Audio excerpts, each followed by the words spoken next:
بسم اللہ الرحمن الرحیم۔ الصلاۃ والسلام علیک یا رسول اللہ وعلی آلک وصحابک یا حبیب اللہ۔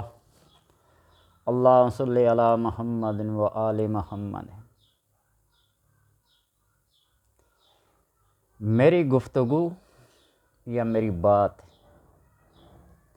انتہائی سادہ اور بے ڈھنگ قسم کی ہوتی ہے۔ مجھے باتیں بنانا نہیں آتی، کسی کو پسند آتی ہے یا نہیں آتی، لیکن پھر بھی اللہ کا شکر ادا کرتا ہوں۔ جو کمنٹس آتے ہیں ان کو دیکھ کر اللہ کا یہی شکر ادا کرتا ہوں کہ کسی ایک بندے کے دل میں میری بات اثر کر گئی اور اس نے مجھے اچھے القاب سے، اچھے الفاظ سے اور اچھی دعاؤں سے نوازا ہے۔ میں مشکور ہوں ان لوگوں کا جو میری ان ٹوٹی پھوٹی باتوں کو دیکھتے ہیں اور مجھے میرے حوصلے کو بڑھاتے ہیں۔ لہجہ اور گفتگو انسان کو ہمیشہ یاد رہتے ہیں۔ ہمارے اسکول میں ایک لیڈی ٹیچر نئی آئی اور مجھے اس کا ڈیمو لینے کے لیے بھیجا گیا تھا۔ تو میں اسلامیات کا ٹیچر، لیکن ایک بایو کیمسٹری کی ٹیچر آئے اور اس کا ڈیمو لینے کے لیے مجھے بھیجا جائے، اس کے اندر بھی کوئی حقیقت ہوگی، کوئی راز ہوگا جو اللہ ہی بہتر جانتا ہے۔ تو جب اس نے ڈیمو دیا تو آخر میں اس ٹیچر نے ایک بات بتائی، کس کا شعر ہے مجھے بھی نہیں پتہ، اس کا اپنا ہے کسی اور کا ہے۔ اپنے لہجے کو شیریں بناؤ نشابہ، بات بول بھی جائے تو لہجہ یاد رہتا ہے۔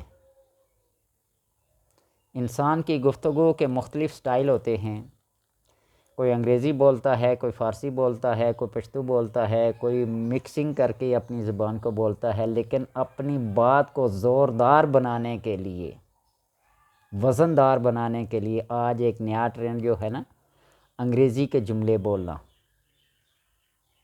اور پھر اس کو اگر کہیں کہ اس کو اردو میں یا فارسی میں یا کسی اور زبان میں تھوڑا سا اس کی ٹرانسلیٹ کر کے اس کو تشریح کر کے بتائیں، تو جس بیچارے کو سوائے انگریزی بولنے کے فارسی بھی نہ آتی ہو، عربی بھی نہ آتی ہو، صرف وہ ترجمے والی کتابیں پڑھ کے کیا کو سکالر بن گیا ہو، تو میں طنز نہیں کر رہا ہوں، یہ اللہ واللہ باللہ جانتا، میں طنز نہیں کر رہا، ایک عام بات کر رہا ہوں۔ تو پھر اس کے عالم یا فاضل ہونے کا فائدہ کیا ہے؟ آدھا علم فارسی زبان میں ہے۔ آپ درس نظامی کی کتب کو یا اخلاقیات اور سیرت کی کتابوں کو دیکھیں تو وہ آدھے سے زیادہ فارسی میں ہیں، اور جب ان کی مختلف زبانوں میں ٹرانسلیٹ کی گئی ہے، ان کا ترجمہ کیا گیا ہے، تو کتنے الفاظ کا اتار چڑھاؤ بگاڑ ہوا ہوگا۔ تو بہرحال ہر ایک کا اپنا ہے۔ مسکینوں اور صابر قسم کے فقیروں سے محبت کرنا، اللہ تبارک و تعالیٰ کو وہ لوگ بڑے پسند ہیں جو مسکینوں اور فقیروں کا خیال رکھتے ہیں۔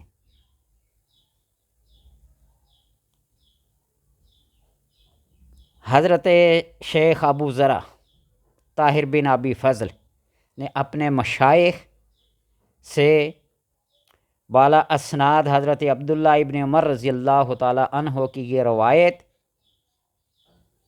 کردہ حدیث بیان کی ہے کہ رسول اکرم صلی اللہ علیہ وسلم کا یہ ارشاد ہے کہ ہر چیز کی ایک کنجی ہوتی ہے، ایک چابی ہوتی ہے، ایک کی، اور جنت کی کنجی مسکینوں اور صابر فقیروں سے محبت ہے۔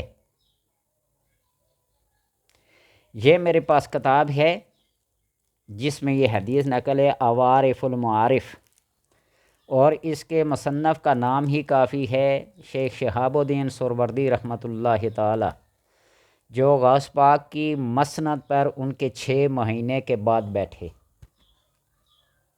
غوث پاک کی وفات کے بعد شیخ سہروردی شہاب الدین کے دادا 6 مہینے تک غوث پاک کی مسند پہ بیٹھے، اور 6 مہینے کے بعد ان کے دادا انتقال کر گئے تو یہ شہاب الدین سہروردی رحمۃ اللہ تعالیٰ بیٹھے۔ شیخ بہاؤالدین زکریہ اور بابا فرید الدین گنج شکر پہلے بتا چکا کہ اس کتاب کو سبقاً پڑھنے کے لیے بغداد و کوفہ کا سفر کیا، تو ان نے یہ روایت کی ہے کہ ہر چیز کی ایک کنجی ہوتی ہے، اور جنت کی کنجی مسکینوں اور صابر فقیروں سے محبت کرنا ہے۔ قیامت کے دن یہی لوگ اللہ کے ہم نشین ہوں گے۔ اور فقیر ہیں کون؟ حضرت شبلی رضی اللہ تعالیٰ عنہ سے پوچھا گیا کہ فقیر کی اصل حقیقت کیا ہے؟ تو فرمایا کہ فقیر وہ ہے جو حق تعالیٰ کے سوا کسی کی پرواہ نہ کرے۔ فقیر کو کیا ہے، کوئی وڈیرا ہے، کوئی جاگیردار ہے، کوئی منسٹر ہے، کوئی پرائم منسٹر ہے، کوئی پریزیڈنٹ ہے، کیا ہے؟ اسے کیا لگے کون ہے؟ وہ تو سوائے اللہ کے کسی کو جانتا ہی نہیں ہے، اور وہ تو بادشاہوں کا بادشاہ، وہ تو شہنشاہ ہے۔ تو اس لیے فقیر وہ ہے جو سوائے اللہ کو کسی کی پرواہ نہ کرے۔ اور حضرت ابو الحسن نوری رحمۃ اللہ تعالیٰ کا یہ ارشاد ہے کہ فقیر کی تعریف یہ ہے کہ جب اس کے پاس کچھ نہ ہو، یعنی مفلس ہو، تو مطمئن اور پرسکون ہو، جب مال ہو تو سخاوت و ایثار سے کام لے۔ اصل فقیر تو وہ ہے دل فقر کی دولت سے مالا مال ہے، اور جب دل فقر کی دولت سے مالا مال ہے نا، غنا کی دولت سے مالا مال ہو، تو دنیا کے مال و زر پہ یہ تف بھی نہیں کرتا ہے۔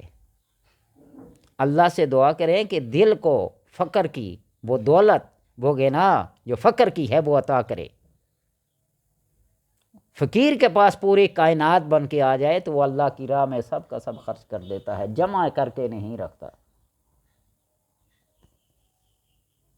فقیر وہ ہے جو دولت مندی سے پرہیز کرتا ہے، اس ڈر سے کہ دولت اس کے پاس آ کر اس کے فقر کو تباہ نہ کر دے۔ جس طرح دولت مند کو یہ خدشہ رہتا ہے کہ کہیں فقیر آ کر اس کی دولت مندی کو تباہ نہ کر دے۔ دولت مند کو یہ فکر رہتی ہے کہ کوئی فقیر آ کر میری دولت کا کچھ حصہ نہ لے جائے، اور فقیر کو یہ ڈر رہتا ہے کہ دولت آ کر کہیں میرے فقر کو تباہ نہ کر دے۔ تو یہ فقر وہ بڑی عبادت ہے، فقر وہ اتنی بڑی گناہ ہے، فقر وہ اتنے دنیا کے مال و متاع ہے جس کے مقابلے میں کوئی چیز نہیں۔ اور فقیر کے دل میں جب اللہ سما جاتا ہے، وہ اللہ کے علاوہ کسی کو جانتا ہی نہیں ہے، تو فقیر سے کیا کسی نے کیا لینا؟ اس کا بیٹھنا، اس کا اٹھنا، اس کا جاگنا، اس کا سونا، اس کا کھانا، اس کا پینا، اس کا اڑنا بچھونا، بس اللہ کی ذات ہوتی ہے۔ یہ روڈ کے کنارے یہ مجذوب قسم کے لوگ جن کو نہ کھانے کی پرواہ، نہ پینے کی پرواہ، نہ گالی کی پرواہ، نہ خوشی کی پرواہ، پراگندہ لباس میں رہتے ہیں، ان کی حقیقت پوچھئے۔ یدے بیضا لیے بیٹھے ہیں آستینوں میں، اقبال نے کہا نا۔ تو اس لیے ان کی قدر کیجئے۔ صابر کی آہ سے، اس کی بد دعا سے، فقیر کی آہ سے، اس کی بد دعا سے، مسکین کی آہ اور اس کی بد دعا سے ہمیشہ اپنے آپ کو بچائیں، اس لیے کہ اللہ اور ان کے درمیان میں کوئی حجاب نہیں ہوتا، کوئی پردہ نہیں ہوتا، اس کے منہ سے نکلی ہوئی بات اللہ کے حضور پہنچ جاتی ہے بالفور۔ اللہ تبارک و تعالیٰ سے دعا ہے کہ ایسے مسکینوں، ایسے صابر قسم کے فقیروں جو دن رات اللہ کی یاد میں محو رہتے ہیں، اللہ ان کی قدر کرنے کی توفیق عطا فرمائے۔